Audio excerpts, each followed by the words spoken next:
It's a happy moment, but I've made this assertion before that getting the same cutie mark undermines the idea of individual talent or ability. I also tend to champion the individual over the group. I should be up in arms over this, but I'm not. But before I can break down why, I have to ask if we can get some consistency with what a cutie mark means. When she discovered that certain something that makes her special. Do you really think that writing nasty things and making every pony feel horrible is your destiny? That is the same as worrying about who you are. That is all a cutie mark is. The meaning has become increasingly personal over the series. At first it was what you could do, a talent that helped you stand out from others. That's not to say it was a unique talent, as we've seen overlaps with multiple party ponies, fashion designers, magic users, flyers, and farmers. Yet each pony approaches the task in a unique way. Destiny is a little confusing, because at first the show often presents Destiny as beneficial only to the one person. You get your cutie mark and create a beautiful pageant, or become instantly good at a task, or even ascend to royalty. At first people assume that's the end when it should be treated as a beginning. Destiny is synonymous with responsibility. If it is a genuine force, then it calls upon you to fulfill a role and balance out some aspect of the world. It's not about what the world can give you, but what you can do for the world. That is a real benchmark of maturity, and so it's fitting that the Crusaders got their marks when they started thinking of others. Want to just focus on helping others find their cutie marks? There's no shortage of folks who will say that everyone is out for themselves or that selfishness is the key to survival. I tune these people out very quickly. There's caring for oneself, being self-ish. And then there's just being selfish, which accomplishes little.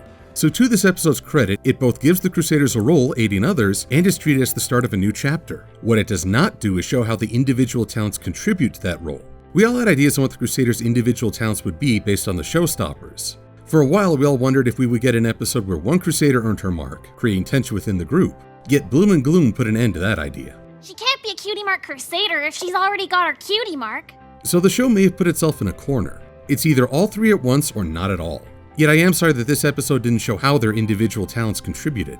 Sure, they all sang a song, which would play to Sweetie Belle's strength, but the whole thing seemed a non-diegetic event, so I can't really say she was responsible. Scootaloo didn't pass out flyers at high speed, and Apple Bloom didn't really build a podium or talk up Pip while selling apples. My hope is that the future Crusaders episodes will show them applying their individual talents towards a task. In fact, a great episode would be that they each have their own idea how to approach the problem, but fail or get in each other's way, building tension. A little story about both compromise and group efforts for the target audience. Because it's important that an individual brings something to the group rather than being defined by it. Which leads us to my number one concern about these marks, being defined by a group. If a cutie mark is an expression of who you really are, and these marks are all linked to an organization, does that send the wrong message? And you might say, Silver, you individuals dibbus. What's wrong with being defined by a group? Bronies seem to delight in declaring their status as part of the love and tolerate community. Well, consider that we don't always practice that philosophy, so joining the group doesn't automatically override our own impulses. But also consider that we're not just taking on the group's most positive traits when we identify with them. One example of this was something I witnessed at a convention. I was having dinner with some friends in a bar, and we saw a group of fellow fans enter. One of them had an Anthro Rainbow Dash body pillow, and he propped it up against a seat for all to see. My friends and I wondered why they would carry that into a bar, and one friend made a very insightful comment. People watching that person wouldn't see an individual, they would see a brony, and would assume that bronies in general do stuff like that. In a way, being a brony shielded this person from any personal accountability. Yet any stigma that situation created would carry forward to other fans. And you see this in politics, religion, sports, and just about anything else that gives us an us versus them situation. The worst acts of some become a burden to all. Given all this, I'm not a fan of groups defining our identity, and so the idea of a group cutie mark doesn't appeal. Imagine for a moment if every Wonderbolt member had the same cutie mark. Wouldn't that make the application process a breeze? Just have the applicants line up, check the mark, and issue them into the training based on whether or not they have the right marking. But then how do you know you've gotten the right candidate? Sure, Destiny might have given its blessing, but if Destiny truly is a force, then I think we're capable of failing its calling. You are the chosen one! But not like that. I don't think Rainbow Dash would have practiced as hard or pushed herself to excel if her mark guaranteed entry into the Wonderbolts. People who think they have a destiny can take that for granted, assuming that destiny is what the world owes them rather than the other way around. So I would be horrified if a pony had a cutie mark that said, you will join this group, because not only does that send the wrong message, it also leaves them adrift once they've joined. Destiny has been fulfilled, so is there a purpose beyond that moment? Having said all that, I should be lamenting this change.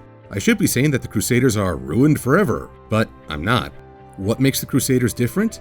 Well, they occupy a unique situation because these three fillies created the group. Organizations like the Wonderbolts, the Canterlot Guard, even Ponyville's government are all pre-established groups. But there's a certain wonder to new groups because its founders have a chance to craft an identity. They set the policy and make the decisions that present the group to the world. If the group is successful and long-lived, then it becomes an institution all its own. But with time, the ability to change its identity becomes harder. There's the risk that the group defines the individuals rather than the reverse. The Cutie Mark Crusaders began as these three, and as such, I think they have more power as individuals to shape how it behaves. The condition to that, however, is that this can't work a second time. No other pony should bear the Cutie Mark Crusader emblem, because once that happens, ponies would be binding to the group rather than helping form it. Now, all this is not to say that one shouldn't join with groups. If there's a gathering that matches your own values, it makes sense to join. Yet the key feature here is that this group suits you. The minute the group starts making you cast off your own identity to conform, get out. Run. It's not a healthy place and you shouldn't be there.